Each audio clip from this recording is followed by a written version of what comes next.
Hello and welcome to What's the Story Goes. I am your host Annette. And I'm Steven. And we are on episode 8 today. Steven, do you know anything about the Winchester Mystery Home?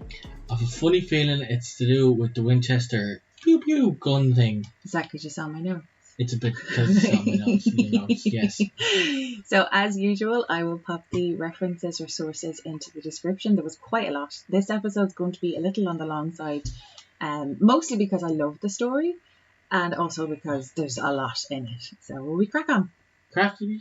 Okay, perfect. When buying a new home, one looks for 2 to 4 bedrooms, 1 to 3 bathrooms, a family-sized kitchen, garden that has sun all day, good school district and not too long commute to work. What about a 161-roomed home consisting of 40 bedrooms, 13 bathrooms, 6 kitchens, 10,000 panes of glass, 2,000 doors, 40 plus staircases, 17 chimneys, 2 ballrooms, 2 basements, 3 elevators, trapdoors, secret passages, a skylight in the floor, and 47 fireplaces, 4 of which are in a room wonderfully named the Hall of Hell. So an all-encompassing fun house of 24,000 square foot. This is the brainchild of Sarah Winchester. Sarah Lockwood Pardee was born September 5th, 1839, and named after her older sister whom she'd never met because she passed before Sarah was born. She grew up in New Haven, Connecticut, with her mother, father, sisters Mary, Estelle, Isabel, Nettie, and brother Leonard. She had a hard time connecting with other children her age and found socialising difficult even with her siblings. She preferred to spend her time watching the craftsmen in her father's mill working and fell in love with architecture. By the time Sarah was 23, all of her sisters were married, so her parents decided it was her turn, and they introduced her to the son of a family friend, William. They had a lavish wedding in September 1862. She was thrilled. Not only was he handsome, she also knew that he would one day inherit his father's clothing company and they could live comfortably without worry, buy a nice house and have lots of babies. But right after they got married, the happy couple were cruelly struck with a string of bad luck. In 1862, the Civil War was in full swing. Sarah's brother-in-law was severely injured in battle, causing stress to the entire family. Not to mention, the war disrupted both Sarah's and William's father's businesses. To make matters worse, William's 2-year-old nephew died from a mysterious illness, his sister died following complications from childbirth, and less than 3 weeks later, her newborn baby died too. So much grief in such a short amount of time made it nearly impossible for William and Sarah not to stress despite wanting and trying to start their own family. Finally, in 1865, Sarah found out she was pregnant. The family was overjoyed. Some good news at last, after such tragedy. She gave birth in June of 1866 to her daughter Annie, but as Sarah struggled to nurse and her baby wasn't able to properly digest her milk, tragically Annie passed away at less than 6 weeks old. Sarah was distraught, and it was made worse by the common belief at the time that unbaptized babies like Annie were condemned to eternal damnation. With that grief and guilt hanging over Sarah, it's no wonder that Annie would be the only child that Sarah and William would ever have. Forward now to 1873, and at this time William's father Oliver shrewdly bought out a nearly bankrupt revolver company and hired a mechanic to create the world's first repeating rifle. The Winchester Rifle Model 73, known as the gun that won the West, was released. The Civil War was over, but now was the time people were moving out west in droves. Conflicts between settlers and indigenous people who rightfully owned the land brought a high demand for guns, and the family's wealth exploded. Unfortunately, that was not the end of Sarah's acquaintance with loss and grief. In May of 1880, Sarah's mother passed away. In December of the same year, her father-in-law Oliver died after a stroke, and then in March in 1881, her husband William died from tuberculosis. Sarah had no idea how to cope and became even more withdrawn than she was before. She inherited roughly 20 million, which is approximately 563 million today, as well as 50% of the Winchester Arms Company, which left her with a continued income equal to $1,000 per day, which is about $28,000 per day today. Struggling with the loss of her husband and daughter, Sarah sought the advice of a medium, hoping perhaps to get advice from beyond as to how to spend her fortune or what to do with her life. But through the medium she spoke with William, who told his widow that their tragedies were as a result of the blood money the family had made off the Winchester rifles. Around 1886, Sarah contacted an old business associate of William's named Ned Ramble. She tells him that she wants to settle somewhere but isn't sure where. Her preference would be somewhere warm with a lot of sunshine, to which Ned exclaims that he has just the place for her. Ned shows her a ranch in Santa Clara Valley that is for sale. It's surrounded by luscious fruit farms and is pretty isolated, so just what Sarah's looking for. The home reminds her of Lanada Alavesa, a beautiful valley in Spain she and William once visited. She purchased the 8-room unfinished farmhouse and named it Lanada Villa. A bit small for her liking, but it was on 45 acres, which meant she could expand. And she did. In the first 8 months, she turned the 8-room farmhouse into a 26-room home. But this expansion wasn't for family or guests. She does convince her sisters to move out to California, but buys them their own homes. Her niece Marion, however, must hold a special place in her heart, as she's the only person who's ever allowed to come and live with her in Lanada Valley. Clearly Sarah had an ever-changing vision she believed no architect would ever attempt, let alone understand, so she did all the planning herself. She drew the rooms that were to be added on tablecloths, bits of paper and anything that was convenient. As a result, there was no master plan, there were no blueprints. The home contained numerous oddities such as stairs to nowhere, windows overlooking other rooms, and a door with a 13-foot drop. She built a 3rd floor and a 4th, and by the end of the century the home had a tower that hit 7 stories tall. Environmental psychologists have theorised that the house's odd layout itself contributes to the feeling that it was, and perhaps still is, haunted. It's said that the psychic Sarah met before moving out west was the one who advised her on how to make amends to the spirits that haunted her. By continuously building and changing the house, the sound of constant construction would keep the spirits at bay. So, if the house was never finished, no ghost could settle in it. So Sarah built a seance room. It was here that she would try and contact good spirits. Some believe the spirits would give her guidance on the next changes to make to the home. Others believed the confusing layout was on purpose to confuse the spirits so that they couldn't follow her. The odd part about this room is that it only had 1 entrance but had 3 exits. So for years Sarah would build and renovate, and if the project was not going the way she had imagined it, she'd have her staff tear it down and start again. If anyone set foot in the home, they could tell that no expense had been spared in this Queen Anne late Victorian style home. Gold and silver chandeliers hung from the ceilings above hand-inlaid parquet flooring. Dozens of artfully stained glass windows created by Tiffany & Co. dotted the walls, including some designs by Louis Comfort Tiffany himself. One window in particular was intended to create a prismatic rainbow effect on the floor when the light flowed through it. But the window ended up on an interior wall, and unfortunately this effect was never achieved. Another window was beautifully designed with a Shakespearean quote. Even more luxurious than the fixtures was the plumbing and electrical work.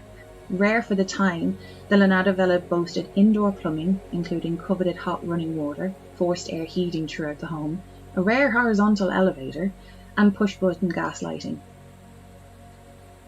As Sarah got older and due to her debilitating arthritis, special easy riser staircases were installed as a replacement for the original steep construction. This allowed her to move through her home freely, as she was only able to raise her feet a few inches high. Another unique feature was a custom-built shower, as Sarah was finding it more and more difficult to climb in and out of the tub. The home was lacking for nothing. But Sarah never did invite anyone to the home, not family or neighbours. Even President at the time, gun-loving Theodore Roosevelt, was met with lock gates when it was said that he specifically came to see the Winchester heiress. So all people could do was speculate. Some assumed that she just wasn't having people over until the home was finished. Others had a more sinister theory, believing that she was superstitious. Sarah was obsessed with the number 13, and it's evident in many of the features around the house. Many of the glass doors have 13 panels. Many rooms have 13 windows. The kitchen sinks have 13 drain holes. The gas chandelier has 13 lights. All the stairs except one that has 42 steps have 13 steps. Out of the 13 bathrooms in the home, only one was functional, in an effort to confuse any ghost wishing to haunt a spigot. Furthermore, She would sleep in a different room every night and use secret passageways to get to and from each room so that the ghost could not follow her. Sarah believed if she stopped working on the house, she would meet an untimely fate just like the rest of her family. So she kept building and building and building. The only people who had regular access to the home were the steady stream of employees. Despite questions from the locals about the house, the staff would never speak a word about the home. And Sarah expected hard work from her staff, but paid anywhere from 1/3 to 50% more than the going rate. Room and board were covered, and she didn't act like she was upper class. She was so good to her staff, and they were so loyal to her. On the rare occasion Sarah did venture outside the villa, she was always in black gown, black gloves, black veil. People thought she was in forever mourning. She truly would never love another like William, and she never did remarry. In 1906, Sarah's project was tested when a massive 7.8 earthquake hit the Bay Area, the second biggest earthquake ever recorded in the state's history. More than 3,000 people died, and more than 28,000 buildings were destroyed, including Sarah's home.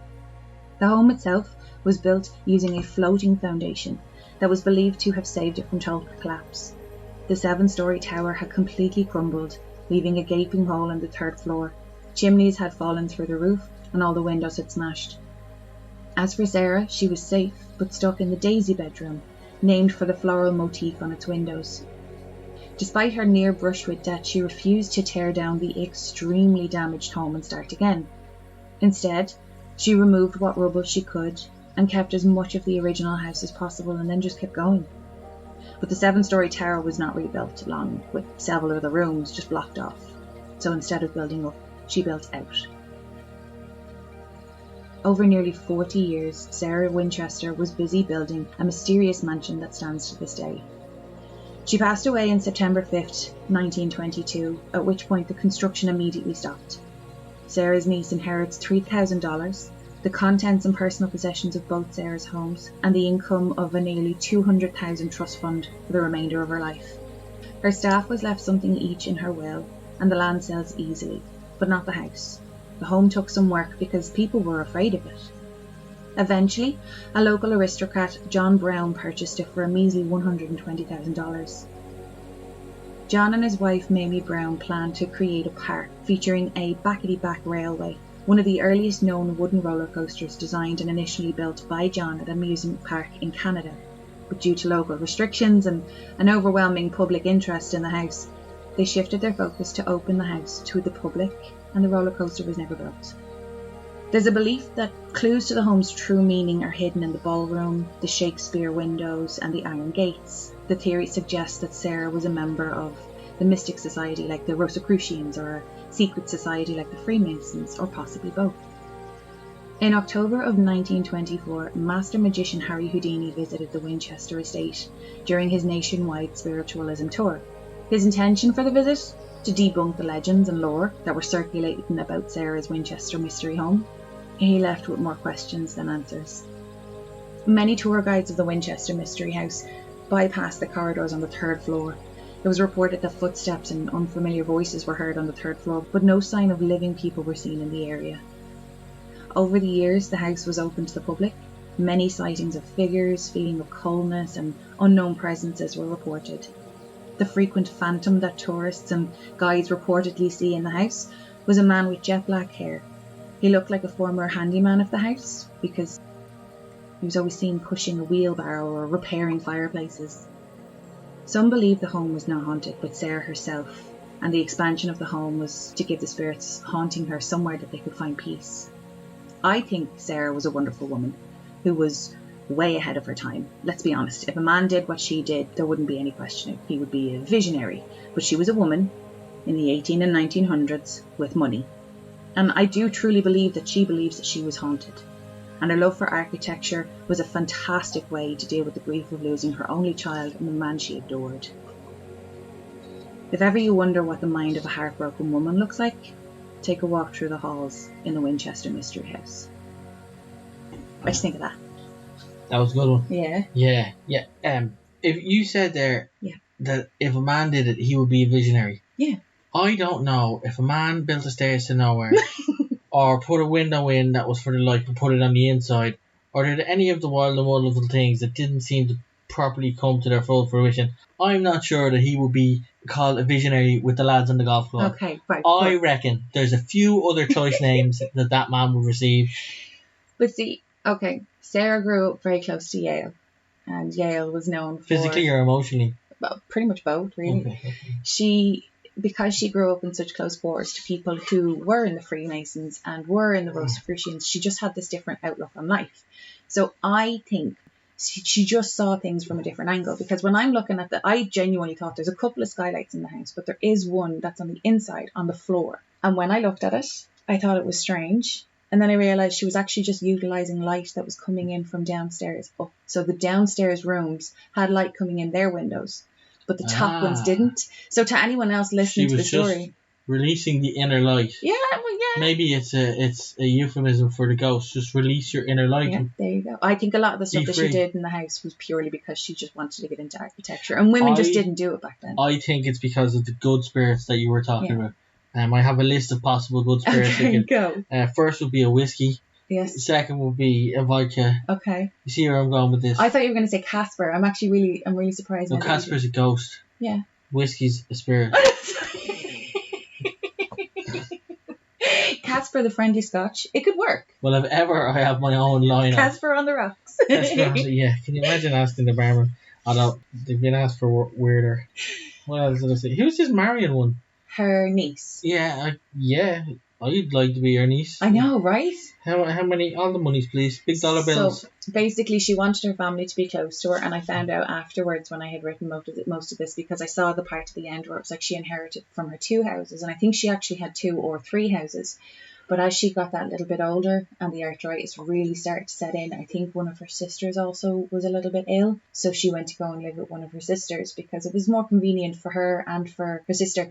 Supposedly, the construction never ended. That's what the story says. But even in her own writings, she did say that there were a couple of months where she just sent off all the builders and all the workers. She just needed time to think about the next project. So she did go and live with her sister for a while. There were times where she went and done some travelling. I think there was like 3 or 4 years between William dying and then her buying the house in Santa Clara that she just went travelling to all the places that she and he had been before. I genuinely think this woman was completely distraught. Now, if she thinks she was haunted by spirits, who am I to tell her she wasn't? But I genuinely think she used architecture as an outlet to try and deal with grief. You sound like me. What? You're all logical. I know. What is this? What are you doing? You've Do you know what the it show. Is? I have a lot of respect for her because I know if I had money to do things that I wanted to do, and I've dealt with grief, and I know if I had the money, I would have gone off and done crazy things, but I didn't, and I don't, and I couldn't, but I would have. But why it's so crazy for her to have done it is because it was the late 1800s, early 1900s, and women just didn't do the stuff like that. No, how dare they? How very dare they? What's a spigot? A spigot is a drain. So basically where you put the plug hole in for the bath. Oh yes, I did ask you this. Now that I've recalled and got the answer, I wish I had. No, it's the drain plug in a bath. So she had 13 bathrooms. Riveting podcast material here. You're learning. So basically, she had all these bathrooms, but only one of them was actually functioning. And then the shower room that she had was separate. Now, showers at the time were not a thing. No one had showers. But she had these big, massive cast iron baths. I think she was 4'9", maybe 4'8". She was teeny tiny. So you'd see her shower and That's why the steps, you were telling me the other day, that's why the steps aren't big. Yeah. You were saying because she was arthritic, but they were put in there before she was arthritic. Yes. But they were put in there because she's 4 foot nothing, and if they were any taller, she'd be like a little puppy trying to climb up the stairs. Of all the staircases that she had, every staircase had 13 steps. And as her arthritis got worse, she found it even more difficult to climb those. So there is a staircase in the house. I watched a tour guide on it on YouTube. It was actually another, I think his name is Oh My Gosh or something like that. He's brilliant. He's one of those ghost hunters that isn't very, oh my God, what just my leg? This is crazy. He's just kind of like, cool, so I have my spirit box here. Anyone want to come and talk to me? But I was listening to his tour guide and she said there's 7 turns in this one staircase to get up 1 level. It's literally very nonchalantly lift your foot up, and that's the height of the stairs. So there was like 47 steps to get up the stairs. Most houses have like, 15, 20 steps Oh no, not I've even. never in my life counted them. And now it really pains me that I don't know how many steps the house I grew up in has. I know we have 21 outside because I count them with the kids when we walk them, but that's the only reason I even know how many we have. Yeah. I think most houses have anywhere between like 11 and 14 or something. But the staircase, there is a movie called The Winchester House. Or actually, sorry, I think it's just called Winchester. And in the movie, the camera is doing an aerial view, and it's not quite what the staircase actually looks like because the staircase overlaps on itself. You're literally nearly touching off the ceiling with your head. It's exceptionally claustrophobic looking. Oh, and the Hall of Hell, it sounds terrifying, but I think she actually used it with like a sauna kind of effect. So there was one hall with 4 fires in it, and if you had all of them blazing, the heat in that room would be literally just like a sauna. It actually sounds lovely. Slightly carbon monoxide-y. Yeah. Do love a good sauna. A famous Yellow Canary is singing away. He's the one that's on the telly telling you about carbon monoxide. But you know what? She had £10,000 of glass in the house. Surely she could have opened a couple of windows. Yeah, I think that, but I'm not sure people knew what carbon monoxide was in the 1800s. No. And she did actually live to a very good age, which I think is hilarious because there's another couple of stories I've been looking at around about the same era and how people actually survived to their 60s and 70s. I do not know. Right, that was quite a long story, unless you have any other notes that you want to... No, you covered them all. 1803 War. Oh, yeah, I'll have to Google what a floating foundation is. I'm so parental that I nearly said a floaty foundation. Okay, so I think we're going to leave it there. Thank you so much for listening to this week's episode. I clearly, to the 20-minute story, I clearly enjoyed doing it. If you have any recommendations or any comments, do DM us on Instagram. The Instagram page is What's the Story Ghost. If you have any personal experiences or stories you would like to share yourself, the email is what'sthestoryghost@gmail.com. And I think we're all good there. We'll see you next time. Exit jingle. I'm just going to do a dance. That's what I'm going to do when we're ending. For the mic. And let's bring you down. Bye. Bye.